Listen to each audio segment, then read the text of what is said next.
Ma'am सबसे पहले शुरुआत करूंगी मैं अगस्त महीने की, क्योंकि 12 राशियों के लिए अगस्त का महीना कैसा होने जा रहा है ये आप बताएंगी। क्योंकि हम यहाँ पर देख रहे हैं कि शनि भी वक्री हो रहे हैं मैम, जी और ये बड़ा लंबे समय के लिए हो रहा है, जी नवंबर तक का महीना है। जी तो जी। कैसा जाने वाला है सभी लोगों का ये अगस्त का पूरा महीना। तो अब बात करेंगे मैम कर्क राशि के बारे में। कहा जाता है कि कर्क राशि जो है ये जल तत्व की राशि होती है, बड़े इमोशनल लोग होते हैं ये। इनके बारे में बताइए, इनके लिए कैसा हाँ, जाएगा। इनके मूड स्विंग सबसे पहले बहुत होते ज्यादा हैं, होते हैं, हाँ। बहुत जल्दी, क्योंकि चंद्रमा जो है वो धरती के काफी नजदीक का प्लेनेट हम्म। होता है। और जैसे जैसे चंद्रमा जो है, अगर तो अकेला बैठा हुआ है तो ये थोड़े शांत भी रहते हैं। हम्म। अगर मान लीजिए राहु के साथ बैठ गया तो ग्रहण योग बना दिया, मंगल के साथ बैठ गया तो तकलीफ देने लगेगा, हम्म। अगर हम इस सूर्य के साथ बैठ गया तो अमावस्या योग बना दिया इसने। हम्म। तो ऐसे में क्या होता है कि चंद्रमा का पीड़ित होना मतलब आपकी जिंदगी के अंदर खलबली मचना। चंद्रमा का पीड़ित होना मतलब आपके हेल्थ इश्यूज होना। खास करके महिलाओं को आप देखिएगा कि गुस्सा कभी भी आ जाता है और कभी भी शांत हो जाती हैं। तो हम लोग कई बार एक कहावत में कहते हैं अरे इनकी तो आदत है ऐसे ही, कभी गुस्सा हो जाएंगे कभी हो। ऐसे खाली महिलाएं नहीं, पुरुष का भी होता है।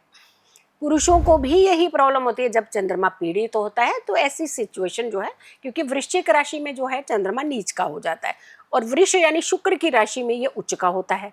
तो यानी डेबिलिटेड और एक्सॉल्टेड जब ये चंद्रमा होता है तो वहां भी ये बड़ा एक सिचुएशन को है जो बैलेंस नहीं होने देता है। अमावस्या के टाइम पे आप देखिएगा, ऐसे लोग जिनका चंद्रमा नीच का होता है अमावस्या के टाइम पे बहुत पीड़ित अवस्था में होते हैं। इनको गुस्सा आएगा, इमोशनली हर्ट होंगे, रोने लगेंगे। किसी की डेथ हुई तो वहाँ पे खुद रोने लग गए, कोई इमोशनल सीन दिखा तो ऐसे लगता है कि सबसे ज़्यादा यही रोंगे, तो आपको कपड़े देने पड़ते हैं कि पहुँच लीजिए अपने आंसू। यानी चंद्रमा की राशि में ये प्रॉब्लम होती है। आपकी एक ही राशि है, वैसे तो हर ग्रहों को दो दो राशियाँ मिली हैं। सूर्य राजा है, चंद्रमा रानी है, और ये काल पुरुष की कुंडली के बड़े इंपॉर्टेंट भाव की राशि है। ये चतुर्थ भाव आपकी सुख सुविधाएं, आपकी सारी लग्जरीज, आपकी गाड़ियाँ, आपका बंगला, आपके खुद के इमोशंस, तो ये सारी चीज़ों के जब स्वामी होते हैं तो इसे स्ट्रांग रखना चाहिए। महिलाओं के कारक होते हैं, बच्चों के कारक होते हैं, बुजुर्गों के कारक होते हैं। तो ऐसे में चंद्रमा कितनी इंपॉर्टेंट चीज़ है जिसे हम इग्नोर करते रहते हैं। अगर मान लीजिए आपके मूड स्विंग्स हो रहे हैं ना, हम कह रहे हैं कि आप कुंडली भी मत दिखाइए किसी को। अगर किसी भी महिला के पुरुष के मूड बार बार बदलते हैं, आप उसे चंद्रमा क्यों समझ लीजिए कि उसका चंद्रमा कमजोर है। और उसे सिर्फ इतना कह दीजिए कि हर सोमवार पे गंगा जल की 2 बूंदें डाल नहाने वाले जल में और नहा लो। आप देखिएगा उस व्यक्ति के मूड स्विंग्स जो हैं वो चेंज हो जाएंगे। शनि की अगर हम बात करते हैं, क्योंकि 13 जुलाई से जो शनि वक्री हैं आपकी राशि से नवम भाव में होंगे, तो नवम भाव में शनि का बैठना अच्छा माना जाता है, फायदा देंगे आपको। हो सकता है आप जो काम कर रहे थे पार्टनरशिप में या पिताजी के साथ, तो वो काम बढ़ेगा।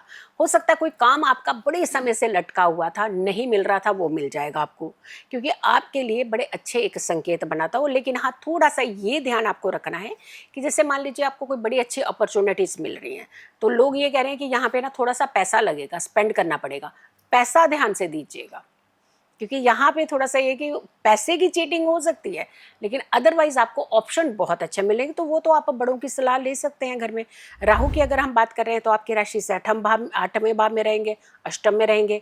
केतु जो है वो आपकी राशि से द्वितीय भाव में रहेंगे, दूसरे भाव में रहेंगे। तो यानी राहु केतु जो है ये अष्टम भाव में तो बहुत अच्छा रिजल्ट देंगे, लेकिन द्वितीय भाव आपके खाने पीने का भाव है। तो कई बार क्या होता है कि आप जो चीज़ नहीं खाते हैं आपको क्रेविंग होने लगती है। कुछ लोग नॉन वेजिटेरियन की तरफ जाने लगेंगे, कुछ लोग अल्कोहल की तरफ जाने लगेंगे, यानी एक लत लगाने लगते हैं। तो लत से बचिएगा, अपने आप को कंट्रोल करके रखिएगा। अगस्त के महीने में बचिएगा तो आगे बचे रहेंगे आप। अगर हम चंद्रमा की बात करें तो प्रथम भाव यानी आपकी राशि के स्वामी है। कंट्रोल यूर सेल्फ, जल्दी सोना ये आपको करना ही पड़ेगा अगस्त के महीने में। यानी जितना देर तक आप जागेंगे उतने आपके मूड स्विंग्स होंगे। दूसरा, जब चांद निकले एक बार उसे देखना जरूर है। ये इतना सा मात्र उपाय है, अगर आप ये कॉन्टिन्यूशन में इस महीने में कर लेते हैं तो आपको बहुत सारा फायदा भी होगा। फिर रही बात, क्योंकि चंद्रमा अगर कमजोर तो बीमार व्यक्ति ज्यादा होगा।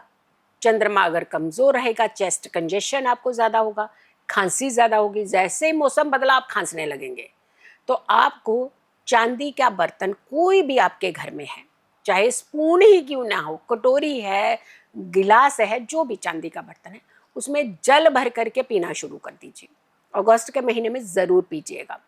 और चांदी घर में होगी, किसी की ज्वेलरी कुछ ना कुछ तो होगी। अगर पुरुष हैं तो चेन तो होगी या कड़ा होगा आपके पास, लेकिन अगर नहीं है तो मैं तो कहूँगी कि खरीद ही लीजिएगा अगस्त के महीने में। और महिलाएं हैं स्पेशली चांदी ज़रूर पहनिएगा। अगस्त के महीने में कंट्रोल करिएगा, आप बीमारियों से भी बचेंगे और मूड स्विंग से भी बचेंगे और आपके डिसीजन भी अच्छे होंगे। धन में दिक्कत नहीं है, काम में दिक्कत नहीं है, स्वास्थ्य में दिक्कत है तो स्वास्थ्य बचा करके रखिएगा।